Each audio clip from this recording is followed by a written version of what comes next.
दोस्तों आज हम लेकर आए हैं एक और नई कहानी।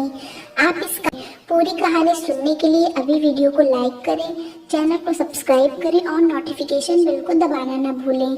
यार, हॉट लड़कियां देखते ही मुझे कुछ होने लगता है। मेरे पतिदेव थे, फोन पर शायद अपने किसी दोस्त से बातें कर रहे थे। जैसे ही उन्होंने फोन रखा, मैंने अपनी नाराजगी जताई। अब आप शादीशुदा है, कुछ तो शर्म कीजिए। यार, यह तो मर्द के जिन्स में होता है, तुम इसको कैसे बदल दोगी? फिर मैं तो केवल खूबसूरती की तारीफ ही करता हूँ, पर डार्लिंग, प्यार तो मैं तुम्ही से करता हूँ। यह कहते हुए उन्होंने मुझे चूम लिया और मैं कमजोर पड़ गई। 1 महीना पहले ही हमारी शादी हुई थी, लेकिन लड़कियों के मामले में इनकी ऐसी बातें मुझे बिल्कुल अच्छी नहीं लगती थी। पर ये थे कि ऐसी बातों से बाज ही नहीं आते।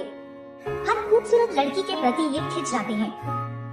इनकी आंखों में जैसे वासना की भूख जाग जाती है। यहाँ तक कि हर रोज सुबह के अखबार में छपी हीरोइनों की रंगीन अधरंगी तस्वीरों पर ये अपनी भूखी निगाहें टिका लेते और शुरू हो जाते, क्या हॉट फिगर है, क्या है सेक्स है।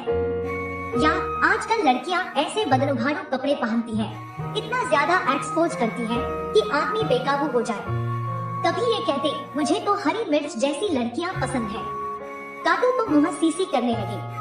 कभी कभी ये बोलते, जिस लड़की में सेक्स अपील नहीं वह बहनजी टाइप है, मुझे तो नमकीन लड़कियां पसंद है।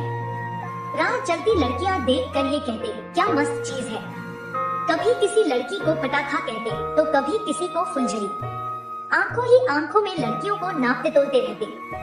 इनकी इन्हीं हरकतों की वजह से मैं कई बार गुस्से से भरकर इन्हें झिड़क देती। मैं यहाँ तक कह देती, सुधर जाओ नहीं तो तलाक दे दूंगी। इस पर इनका एक ही जवाब होता, डार्लिंग, मैं तो मजाक कर रहा था, तुम भी कितना शक करती हो। थोड़ी तो मुझे खुली हवा में सांस लेने दो, नहीं तो दम घुट जाएगा मेरा। एक बार हम कार से डिफेंस कॉलोनी के फ्लाईओवर के पास से गुजर रहे थे। वहाँ एक खूबसूरत लड़की को देख पतिदेव शुरू हो गए। दिल्ली की सड़कों पर जगह जगह मेरे मजार है, क्योंकि मैं जहाँ खूबसूरत लड़कियाँ देखता हूँ वहीं मर जाता हूँ। मेरी तरी भौहें देखे बिना ही इन्होंने आगे कहा, कई साल पहले भी मैं जब यहाँ से गुजर रहा था तो एक कमाल की लड़की देखी थी। यह जगह इसीलिए आज तक याद है। मैंने नाराजगी जताई तो ये कार का गियर बदलकर मुझसे प्यार मोहब्बत का इजहार करने लगे और मेरा गुस्सा एक बार फिर कमजोर पड़ गया। लेकिन हर लड़की पर फिदा हो जाने की इनकी आदत से मुझे कोफ्त होने लगी थी। पर हद तो तब पार होने लगी जब एक बार मैंने इन्हें हमारी जवान पड़ोसन से फ्लर्ट करते देख लिया। जब मैंने इन्हें डांटा तो इन्होंने फिर वही मान नौवल और प्यार मोहब्बत का इजहार करके मुझे मनाना चाहा, पर मेरा मन इनके प्रति रोजाना खट्टा होता जा रहा था। धीरे धीरे हालात मेरे लिए सहन नहीं हो रहे थे। हालांकि हमारी शादी को अभी 1.5-2 महीने ही हुए थे, लेकिन पिछले 10 से 15 दिनों से इन्होंने मेरी दिल को छुआ भी नहीं था। पर मेरी शादीशुदा सहेलियां बताती कि शादी के शुरू के महीने तक तो मियां बीवी तकरीबन हर रोज ही। मुझे कुछ समझ नहीं आ रहा था कि आखिर बात क्या थी। इनकी अनदेखी मेरा दिल तोड़ रही थी। मैं तिलमिलाती रहती थी। एक बार आधी रात में मेरी नींद टूट गई तो इन्हें देखकर मुझे धक्का लगा।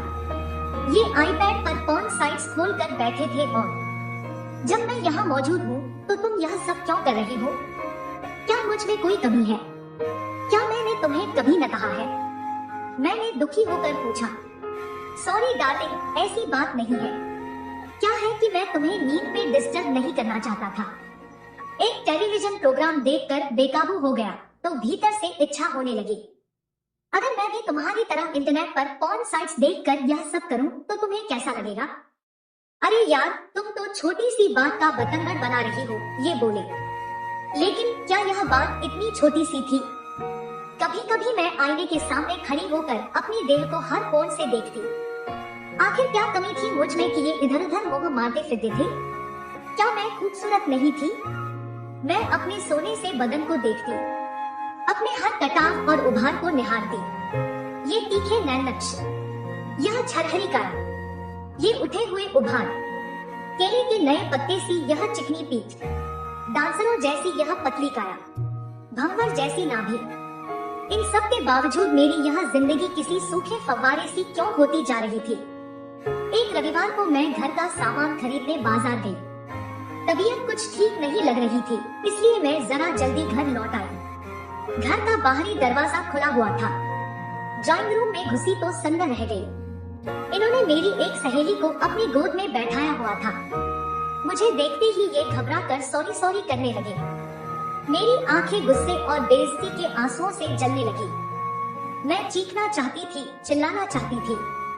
पति नाम के इस प्राणी का मुंह नोच लेना चाहती थी, इसे थप्पड़ मारना चाहती थी। मैं कड़कती बिजली बनकर इस पर गिर जाना चाहती थी। मैं गहराता समुद्र बनकर इसे डुबो देना चाहती थी। मैं धधकती आग बनकर इसे जला देना चाहती थी। मैं हिचकियां ले लेकर रोना चाहती थी।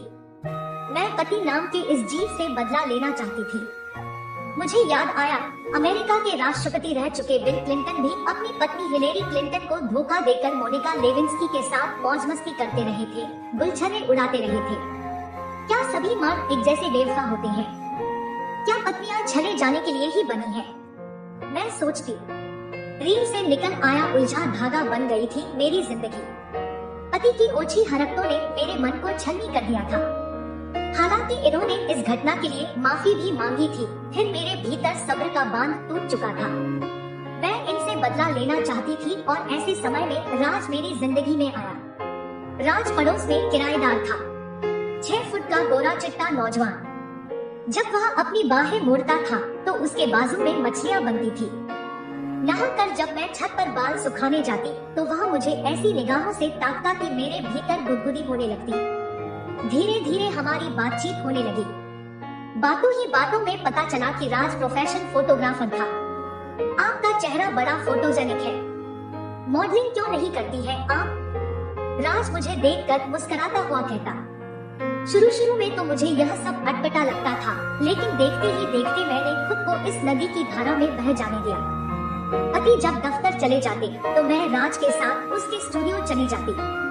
वहाँ राज ने मेरा पोर्टफोलियो भी बनाया। उसने बताया कि अच्छी मॉडलिंग असाइनमेंट्स लेने के लिए अच्छा पोर्टफोलियो जरूरी था, लेकिन मेरी दिलचस्पी शायद कहीं और ही थी। बहुत अच्छे आते हैं आपके फोटोग्राफ्स, उसने कहा था और मेरे कानों में यह प्यारा सा फिल्मी गीत बजने लगा था। अभी मुझ में कहीं बाकी थोड़ी सी है जिंदगी। मैं कब राज को चाहने लगी मुझे पता ही नहीं चला। मुझ में उसकी बाहों में सो जाने की इच्छा जाग गई। जब मैं उसके करीब होती तो उसकी दहकन मुझे मदहोश करने लगती। मेरा मन बेकाबू होने लगता। मेरे भीतर हसरतें मचलने लगी थी। ऐसी हालत में जब उसने मुझे न्यूड मॉडलिंग का ऑफर दिया तो मैंने बिना झिझके हाँ कह दिया। उस दिन मैं नहा धोकर तैयार हुई। मैंने खुशबूदार इत्र लगाया। फेशियल, मैनिक्योर, पेडिक्योर, ब्लीचिंग वगैरह मैं एक दिन पहले ही एक अच्छे ब्यूटी पार्लर से करवा चुकी थी। मैंने अपने सबसे सुंदर पर्ल इयररिंग्स और डायमंड नेकलेस पहना। कलाई में महंगी घड़ी पहनी और सज-धज कर मैं राज के स्टूडियो पहुंच गई। उस दिन राज भला का हैंडसम लग रहा था। गुलाबी कमीज और काली पैंट में वह मानो कहर ढा रहा था। हे, यू आर लुकिंग ग्रेट, मेरा हाथ अपने हाथों में लेकर वह बोला। यह सुनकर मेरे भीतर मानो सैकड़ों सूरजमुखी खिल उठे। फोटो सेशन अच्छा रहा। राज के सामने टॉपलेस होने में मुझे कोई संकोच नहीं हुआ। मेरी देह को वह एक कलाकार सा निहार रहा था, किंतु मुझे तो कुछ और की ही चाहत थी। फोटो सेशन खत्म होते ही मैं उसकी ओर ऐसी खिंची चली गई जैसे लोहा चुंबक से चिपकता है। मेरा दिल तेजी से धड़क रहा था। मैंने उसका हाथ पकड़ लिया। नहीं नेहा, यह ठीक नहीं। मैंने तुम्हें कभी उस निगाह से देखा ही नहीं। हमारा रिलेशन प्रोफेशन है। राज का एक एक शब्द मेरे तन-मन पर चाबुक सा पड़ा। पर मुझे लगा तुम भी मुझे चाहते हो। मैं गुदगुदाई। नेहा, मुझे गलत मत समझो। तुम बहुत खूबसूरत हो, पर तुम्हारा मन भी उतना ही खूबसूरत है। लेकिन मेरे लिए तुम केवल एक खूबसूरत मॉडल हो। मैं किसी और रिश्ते के लिए तैयार नहीं, और फिर पहले से ही मेरी एक गर्लफ्रेंड है जिससे मैं जल्दी ही शादी करने वाला हूँ, राज कह रहा था। तो क्या वह सिर्फ एक तरफा खिंचाव था या परी से बदला लेने की इच्छा का नतीजा था? कपड़े पहनकर मैं चलने लगी तो राज ने मेरा हाथ पकड़कर मुझे रोक लिया।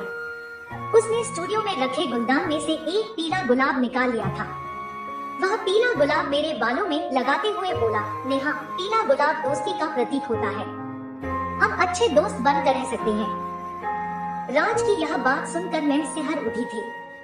वह पीला गुलाब बालों में लगाए मैं वापस लौट आई अपनी पुरानी दुनिया में। उस रात कई महीनों के बाद जब पतिदेव ने मुझे प्यार से चूमा और सुधरने का वादा किया तो मैं पिघलकर उनके आगोश में समा गई। खिड़की के बाहर रात का आकाश न जाने कैसे कैसे रंग बदल रहा था। ठंडी हवा के झोंके खिड़की में से भीतर कमरे में आ रहे थे।